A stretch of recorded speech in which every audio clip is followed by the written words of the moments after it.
This is Murder in the Morning with Tony Bruschi and Stacey Cole. Let's talk about Gene Hackman, the actor who died recently. He was 95 years old, but his wife died too, and so did the dog. Oh, weird. Kind of odd. The unforeseen deaths of Gene Hackman and his wife, Betsy. Your turn, Stacey. Arakawa. I was going to say that. Arakawa. See? Arakawa. I didn't want to screw it up. It shocked the world when their bodies were discovered in their Santa Fe, New Mexico home on February 26, 2025. Authorities responded to a welfare check requested by a maintenance worker who hadn't heard from the couple in weeks. Upon arrival, law enforcement found Hackman in the mudroom near his cane, as if he had, accidentally fallen or something like that. Arakawa, much like what happened around you, what just fell. No, I was grabbing my pen and I dinged my coffee cup from this morning that's over here. So I have like 7 beverages you can't see on camera right now sitting over here because I never move them. It's like, okay, here's the morning cups, here's the afternoon cups, and maybe the next 5 days I'll move them. Nice. So Arakawa was located. She died too. She was located in the bathroom near a space heater. She was about 65 when she died. Odd that both are dead with an open prescription bottle and scattered pills on the countertop. I want to know what was in the bottle.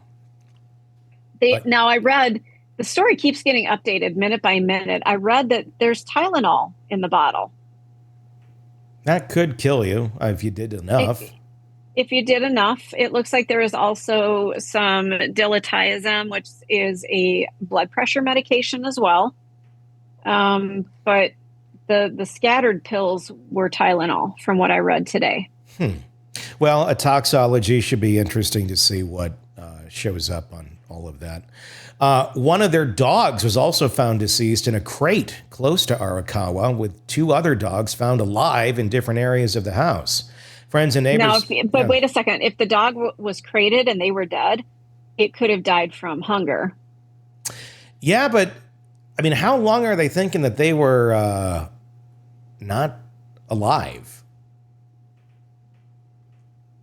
That's a really good question because I read that he seemed like he was, I read mummified, decomposed. Yeah. I read mummified too. I was pausing to not say that because I thought, well, that doesn't sound right, but I read that as well. Yeah. I don't know how long, like I was talking to somebody about that last week. I don't remember who, but from what I was being told, again, I don't remember, but somebody was saying they were probably like maybe 3 to 4 days is what they kind of were estimating. And you'll see in the rest of the story, they do talk about that his pacemaker indicated that his heart had stopped on the 17th, which meant that they had been dead for about 9 days before being found. Okay. Well, there you go. Would a dog would die after 9 days of no food and water, I would think. Okay. So we'll get to that because I think initially they thought it was a shorter span of time. So like the odds of the dog dying were not likely because I think there was like 2 or 3 days. It's like, he'd probably still be alive. But 9 days, that's a whole different story. Yeah. Well, that explains that with the dog, I think. I don't think somebody fed the dog Tylenol or something. No. So not as we took one level of the suspicion down here. The dog probably just died of hunger. And I'm sure they'll do a toxology on the dog, too. Friends and neighbors had noticed a decline in Hackman's health in the months leading up to his death. Once known for riding his bike around the neighborhood, he had become increasingly reclusive. He was 95.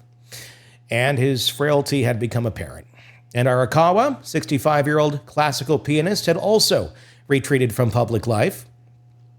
Authorities classified the deaths as suspicious due to the circumstances, but foul play was not suspected. Initial autopsy reports revealed no external trauma. The test ruled that carbon monoxide was not the culprit here. Data from Hackman's pacemaker suggested his heart had stopped on February 17th. Meaning they'd been dead for about 9 days before being found.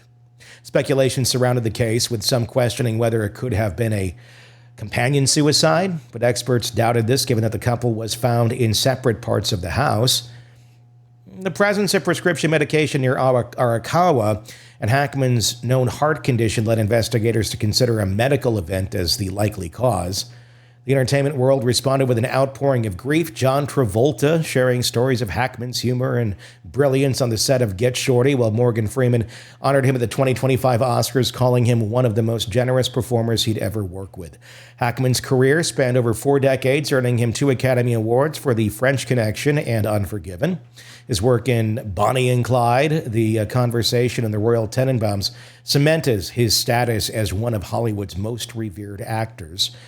Though his retirement took place in 2004, he remained active in writing and personal pursuits. The investigation into the exact circumstances of Gene Hackman and Betsy Arakawa's death continues. Their passing leaves behind a legacy of artistic contributions and a community mourning the loss of 2 lives lived largely outside of the Hollywood spotlight. So the Royal Tenenbaums was filmed before 2004? I can't look it up because I don't have internet, but I think so. That Stacy sounds different today, by the way, because she's on her phone through Zoom because the internet crashed where you are. I got to look that up because I want to say that was later. I thought it was too. I was thinking more like 2009, but no shit. 2001. Really? So that's a 24-year-old movie. God. Wow. Time flies. That seemed like it wasn't that long ago at all. Right? Wow. So what happened to these 2 people? I think we figured out what happened to the dog. The dog was locked in a crate.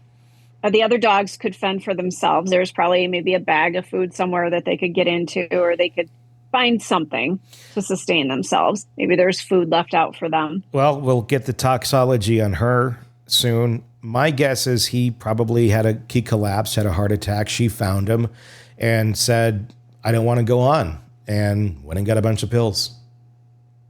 Just because she wasn't next to him doesn't mean, that she didn't kill herself. I think that's what happened. I think he died of natural causes, and she ran over. Oh my God, he's dead. And in a frantic panic and just grief-stricken, she took a bunch of pills and passed out and died. That's my guess. And the dog died of starvation. Yeah. I mean, it sounds like a good guess, but my thought is your husband's 95. This is going to happen eventually. Well, yeah, but it doesn't mean that, if you're so connected to somebody, I've never been that connected to somebody where I'd be like, well, I want to end it too. But, I think that exists. I believe, there's people in relationships like that where it's like, it's the amount of pain that it would bring on. You would, yeah. I mean, regardless of age or knowing that it could happen or will happen or would happen, she may have already had that plan in her mind where it's like, when he goes, I'm gonna do the same. What feels weird to me, and, we're just armchair quarterbacking this, obviously, but what feels strange to me is a man with a pacemaker, his heart stops, she finds him. There's no 911 call. There's nothing to show any resuscitation. There's no, at least not that they've said, there's no attempt. She hasn't called for anybody. Maybe he was there for a while, maybe, it was just like she knew. Who knows? I mean, maybe she was doing something and he wasn't. I mean, hell, couples do things in other places. They're not always together. You can be in the same house and not see each other for a long time, depending on what you're up to. And maybe she walked over and like he was already, rigor mortis had set in, and she knew he's dead. You're not going to bring him back. And she in her mind already said to herself, if he goes, I don't want to live anymore either. Yeah, I guess we're just going to have to see what the toxicology says and an autopsy, see what's going on here, because it just, something about it feels weird to me. But, if that's what happened, that she decided she couldn't go on without him, sad and tragic, but, at least they're together. Sad and tragic, but, if that's what somebody wants to do at that age, okay. They've been together for a very long time. And yeah, if that's what you want to, that's, it's basically it's not assisted suicide. She just took the stuff herself, if that's what happened. Or it's the most weird, inconvenient coincidence in the world that he died and she died at the same time. Right. I doubt that happened. And I doubt anyone broke in and, tried to kill Gene Hackman and his wife. I don't, although maybe Diddy did it. Did you ever think of that? Diddy? I'm kidding. That's not a remote possibility. Well, he has an alibi. He was in prison. He ordered the head. And they're on lockdown. He ordered the head on Gene Hackman from prison. And said, take out the dog too. I like this. No, I don't think that happened at all. I think it's just a sad, ending, but I guess some could look at it as beautiful as well, if it's what she wanted. It's possible. So, I guess we'll find out soon enough, huh? We'll find out. The world of true crime never stops, and neither do we. Press subscribe now to get daily updates, in-depth analysis, and expert opinions from the Hidden Killers podcast and True Crime Today. She was a doting mother, the kind who baked cookies, made the best homemade Halloween costumes, and never missed a PTA meeting. The perfect mom. Until the police found something buried in the backyard. A secret she kept for years.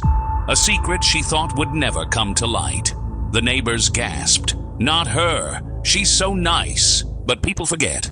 Monsters don't always look like monsters. Some wear aprons. Some tuck their kids in at night. And some hide their darkest deeds in places they think no one will ever look.